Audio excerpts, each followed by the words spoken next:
I think a lot of sellers get stuck at the $1 to $3 million range because they don't hold mics up to their mouths and speak. I think they get stuck at that range because they don't set the expectation of how big they want to grow it.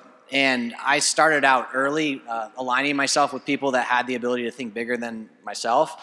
And they didn't see this as just something that was going to live in a garage for 10 years. It was something that had to grow and had to get bigger. And so it's alignment in believing in yourself that you can do things much bigger than you think you're capable of. I would say getting stuck doing the wrong thing. So the whole 80-20 thing, I noticed that a lot of sellers making the 1 to 3 million mark, they spend a lot of the time doing product development, customer service, customer reviews, seller feedback, and I feel that that's the least most important thing you should be doing.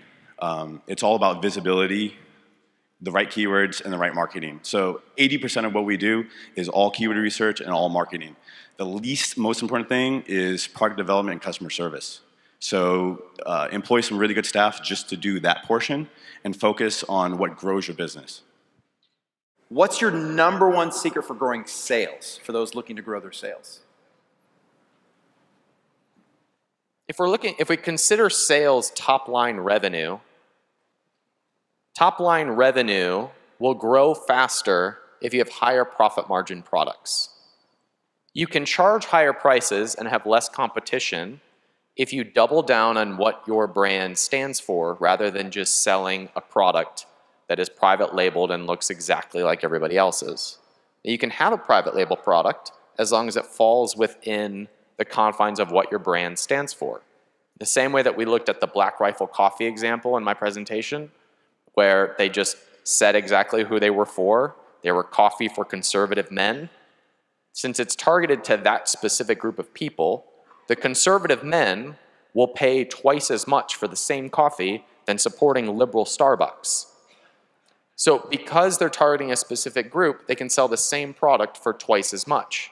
If you're familiar with a similar example, Bulletproof coffee, you buy it because it's supposedly mold-free. I don't know if it is or not.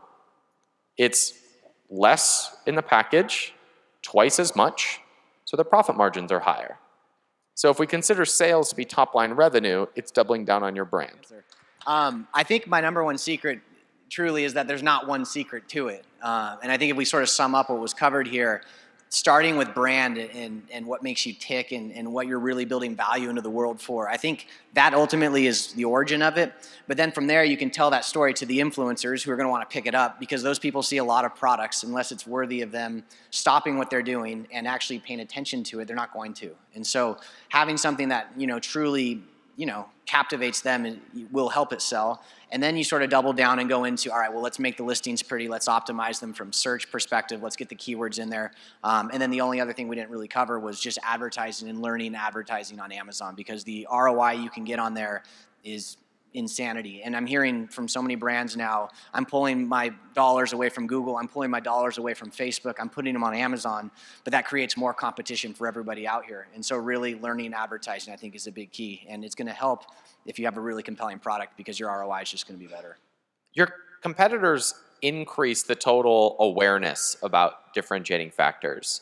So I have a buddy, his name is James Swanick. He has this brand called Swannies. They're blue blocker sunglasses. And he and I are both mutual friends with Dave Asprey, who's releasing a line of sunglasses similar to Jane's. And I asked James, are you worried at all that Dave Asprey is going to release a competitive product? He's like, I'm thrilled. I said, why? He said, because Dave's audience is going to hear all about blocking blue light, and some of them are going to buy from me. So I'm not worried about somebody entering my market. I'm worried that they won't enter my market and make the pie bigger, but it's only going to get better for me. It's just like Amazon's growth. The more that people are buying from Amazon, the bigger the pie gets for everyone. So I don't fear it as long as my differentiating factor is strong and I know who my customer is and how I serve. So much.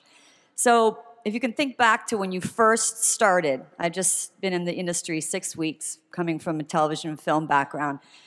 And at first I thought, wow, this sounds really fun, really easy. You find the product. And then I've been all of a sudden hit by the tediousness, the overwhelm of all the things I have to do. And I wonder if you can share with me, if you think back to that time, the first few weeks, how you got through that, how you handled that, and what strategies you might have incorporated. And to also make it fun, because I think that's really important too.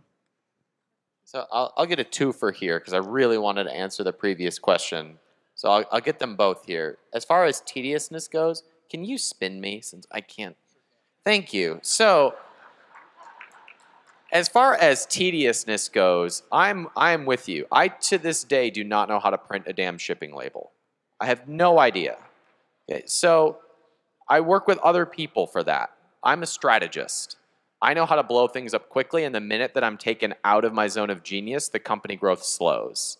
So I have to be I have to have a team around me, and that team might be one person, or it might be one outsourcer, or it might be one person that I pay $30 an hour to actually go through the course and create the checklist of what they need to do in order to implement my vision. So even at the very beginning, you would Yes. have done it? Oh, Yes. okay. Yeah, I can't. I won't do it. I love that. That's what I'm going to do. I am I love it. unable to do it. So how do you get through the tediousness? You don't. That's the perfect answer. Yeah. Can you spin me back? Thanks. Not everyone is Ryan Moran, thank goodness. But not everyone does it the same way too. So I think you kind of got to get through the tediousness. You need to learn the business before you can outsource it, because you need to know and understand what the people have to do that work for you. So for me, I think it's a good thing to go through the tediousness the first 6 months and learn it all. So just suck it up. Is what Yeah, you're telling exactly. me. Suck it up. Yeah, good way of answering. Yeah. And just one thing to add on that too, sorry, because I agree with Ryan totally. Like when I'm getting to the tedious mode, I'm miserable. Like whatever company I'm working in, like there's things I love to do and I'm passionate about. And if I'm doing the things that I hate doing, it's a job. And that's what Not With Freedom is. But what I did do, and I have to give Todd Herman a big kudos for this, is when you're working and doing those tedious things, write down the things that are tedious to you. So that when you start hiring, you know exactly what things to hire out as soon as possible to get rid of them. So. Fabulous. Thank you. Love it. You guys have been doing this for something like in 1 to 3 years, from what I take it, average, you're doing multi-million-dollar sales, correct? So I've been doing it for about the same time, and I launched a brand 2.5 years ago. But I'm still I'm growing each year, so that's great, but it's not at the same speed.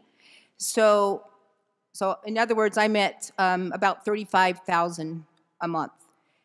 A lot different than where you guys are at. So in that same time period, we've been, obviously I'm doing something different than you.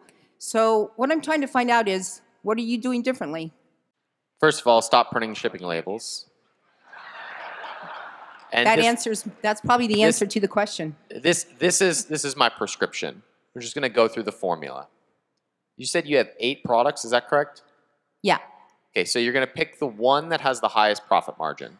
Mm-hmm. And you're going to identify who the highest and best use person is that would purchase that product. And you're going to go get 10,000 of those in a place that you can control, whether that's a Facebook page, an email list. And at that point, when you're speaking to those people, your highest profit margin can go in front of those people, and you won't have the $35,000 threshold anymore. Your highest margin product will be ranking for more keywords, you'll be getting all the reviews that you can handle, and it will be rising in the rankings, and it'll be your highest margin product, so that top line will grow very quickly.